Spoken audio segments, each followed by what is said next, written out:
തന്റെ Facebook post കണ്ട് സന്ദേശമയച്ച മമ്മൂട്ടിയുടെ വാക്കുകൾ കണ്ട് കണ്ണു നിറഞ്ഞെന്ന നടിയും പൃഥ്വിരാജിന്റെ അമ്മയുമായ മല്ലിക സുകുമാരൻ. മകന് സിനിമയിൽ ശത്രുക്കളുണ്ട്. മകനെതിരെ മേജർ രവി പറഞ്ഞ വാക്കുകൾ വേദനിപ്പിച്ചു. അതുകൊണ്ടാണ് മറുപടി പറഞ്ഞതെന്നും മല്ലിക പറഞ്ഞു.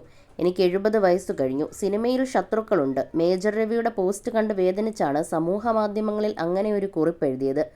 പൃഥ്വിരാജ് മോഹൻലാലിനെ ചതിച്ചുവെന്നും മോഹൻലാൽ കരയുകയാണെന്നുമൊക്കെ മേജർ രവി പറയുന്നത് എന്തിന്റെ അടിസ്ഥാനത്തിലാണ്? എനിക്കതിൽ നല്ല ദേഷ്യമുണ്ട്. അത് ഞാൻ തുറന്നു പറയുകയാണ്. ഇത് മോഹൻലാലും ആന്റണിയും പറയില്ല. ഓരോ സീനും വാചകവും വായിച്ച് കാണാപ്പാടമായിരുന്നു അതിലെല്ലാവർക്കും. ഇവരെല്ലാം ഒരുമിച്ചിരുന്നാണ് എമ്പുരാൻ സിനിമയുടെ സ്ക്രിപ്റ്റ് വായിച്ചതും. മോഹൻലാൽ പേടിത്തൊണ്ടനാണോ? അങ്ങനെയാണോ ഇവരൊക്കെ കരുതിയത്? ഒരു മാപ്പ് എഴുതി ഒരാൾക്ക് നൽകാനും പിന്നീടത് പ്രസിദ്ധപ്പെടുത്തും എന്നെല്ലാം പറഞ്ഞ് അദ്ദേഹത്തെ കൊച്ചാക്കി പറയാൻ നാണമില്ലേ മേജർ രവിക്കെന്നും മല്ലിക സുകുമാരൻ ചോദിക്കുന്നു.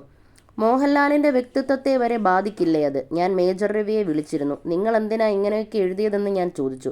അപ്പോൾ ഏതോ പട്ടാള ഗ്രൂപ്പിൽ വന്നപ്പോൾ പ്രതികരിച്ചു എന്നാണ് മേജർ രവി പറയുന്നത്. എന്ത് ന്യായമുണ്ട്? എന്തറിഞ്ഞിട്ടാ ഇതൊക്കെ പറയുന്നത്? ആർക്കെങ്കിലും വേണ്ടിയാണ് ഈ പറച്ചിലെങ്കിൽ അതൊക്കെ എന്തിനാണ്? ആദ്യം സിനിമ കണ്ട ശേഷം ഇദ്ദേഹം അഭിനന്ദിച്ചു. പിന്നീടാണ് വിമർശനവുമായി വന്നത്. രാജു ചില സീനുകൾ ഒളിപ്പിച്ച് ചെയ്തു എന്നൊക്കെ ചിലർ പ്രചരിപ്പിക്കുന്നുണ്ട്. അങ്ങനെയുള്ള നുണ മേജർ രവി അടക്കം പറഞ്ഞു. അതൊക്കെ എൻ്റെ രാജുവിനും വിഷമമായി. എൻ്റെ കുടുംബത്തിലുമുണ്ട് അയാളേക്കാൾ വലിയ റാങ്കിലുള്ള പട്ടാളക്കാർ. അതൊക്കെ മേജർ രവിക്കും അറിയാം. സാക്ഷാൽ സുകുമാരൻ്റെ സ്വഭാവമാണ് രാജുവിന്. അവനെല്ലാം കൃത്യമായി ബോധിപ്പിച്ചിട്ടേ ചെയ്യൂ എന്ന് എനിക്കറിയാം. പൃഥ്വിക്ക് നല്ല വിവരമുണ്ട്. അവനറിയാം പ്രതികരിക്കാൻ. ഇതുവരെ ഒരു സിനിമാ സംഘടനകളും ഈ വിഷയത്തിൽ പ്രതികരിച്ചില്ലല്ലോ. മോഹൻലാലും രാജുവുമായി നിരന്തരം എപ്പോഴത്തെയും പോലെ സംസാരമുണ്ട്. രാജുവിന് നേരെ ഇങ്ങനെയൊക്കെ പറഞ്ഞു കേൾക്കുമ്പോൾ ലാല് വിഷമിച്ചിരിക്കുകയാകും. പിന്നെ കൂട്ടുകാർ എന്ന് പറയുന്ന ചിലർ മോഹൻലാലിനെ വിളിച്ച് ഓരോന്ന് പറഞ്ഞു കൊടുക്കുകയല്ലേ. മോഹൻലാലിൽ നിന്നും എന്താണ് മേജർ രവിക്ക് ലഭിക്കുക എന്ന് എനിക്കറിയില്ല. എന്തെങ്കിലും ലാഭേച്ഛ കാണും.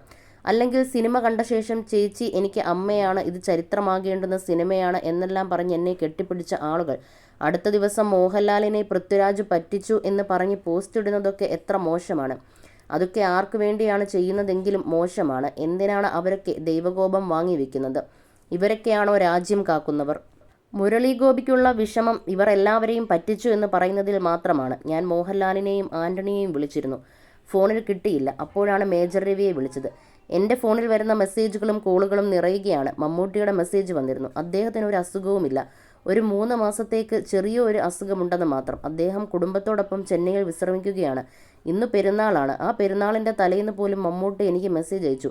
ഇതൊക്കെ വിട്ടുകളയൂ ചേച്ചി എന്ന അർത്ഥത്തിൽ മമ്മൂട്ടി ചില ഇമോജികൾ ചേർത്ത് മെസ്സേജ് അയച്ചു. എൻ്റെ പോസ്റ്റ് കണ്ടു എന്നും മമ്മൂട്ടി പറഞ്ഞു. ഈ സിനിമാ ലോകത്തേക്ക് ഇത്രയും ആളുകൾ ഉണ്ടായിട്ടും അദ്ദേഹത്തിന് അത് തോന്നിയല്ലോ. ഈ ഒരു സമയത്ത് സുകുമാരൻ ചേട്ടൻ്റെ കുടുംബത്തിന് വിഷമമാകുമെന്ന് മമ്മൂട്ടിക്ക് തോന്നിയല്ലോ. അതാണ് അദ്ദേഹത്തിൻ്റെ നന്മ. മമ്മൂട്ടിക്ക് സർവ്വ സൗഖ്യങ്ങളും ഉണ്ടാകട്ടെ എന്നാണ് എനിക്കിപ്പോൾ പറയാനുള്ളത്. ഈ സിനിമ റിലീസിനൊരുങ്ങുമ്പോൾ അത് തടയാൻ ഒരു സമരം കൊണ്ടുവരാൻ നോക്കിയില്ലേ ചിലർ? അതൊക്കെ എന്ത് ലക്ഷ്യം വെച്ചിട്ടാണ്? ഈ സിനിമ ഇറങ്ങിയാൽ ഗംഭീരമായ പേര് രാജുവിന് വരുമെന്ന് കരുതിയാണോ? ആരൊക്കെയാണ് ഈ പ്രശ്നം ഉണ്ടാക്കിയത്? ഞങ്ങളൊരു രാഷ്ട്രീയ പാർട്ടിയുടെയും കൂടെ ഒന്നും ചോദിച്ചു വാങ്ങിയിട്ടില്ല. ഇപ്പോൾ ദേശീയ അവാർഡിൻ്റെ പട്ടികയിൽ രാജുവിൻ്റെ പേരുണ്ടല്ലോ എന്നൊക്കെ ഒരാൾ പറഞ്ഞു കേട്ടു. അത് കേട്ട് ഞങ്ങൾ അതിയായി സന്തോഷിക്കാൻ പറ്റുമോ? ഇതൊക്കെ അതിൻ്റെ വഴിയേ നടക്കും. ഞാൻ വിശ്വസിക്കുന്ന പ്രസ്ഥാനം എന്നോടൊപ്പം ഉണ്ടാകുമെന്ന് എനിക്കറിയാം. വലിയ നേതാക്കൾ ഞങ്ങൾക്കെതിരെ എന്തൊക്കെയോ കൊണ്ടുവരാൻ ശ്രമിക്കുന്നുവെന്നാണ് കേൾക്കുന്നത്. ഞങ്ങൾക്കൊരു പേടിയുമില്ല. പൃഥ്വി ഹിന്ദുക്കൾക്കെതിരാണെന്നൊക്കെ ചിലർ പറയുന്നുണ്ട്. പൃഥ്വി എന്താ ഹിന്ദുവല്ലേ? പൃഥ്വിയെ RSS എന്താണ് പഠിപ്പിച്ചത്?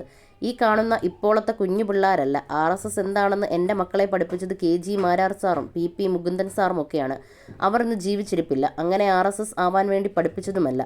RSS ആകുക എന്ന് പറഞ്ഞ് നല്ലതും പൂജപ്പുരയിലെ ശാഖയിലുമൊക്കെ ഞാൻ വിട്ടിട്ടില്ല.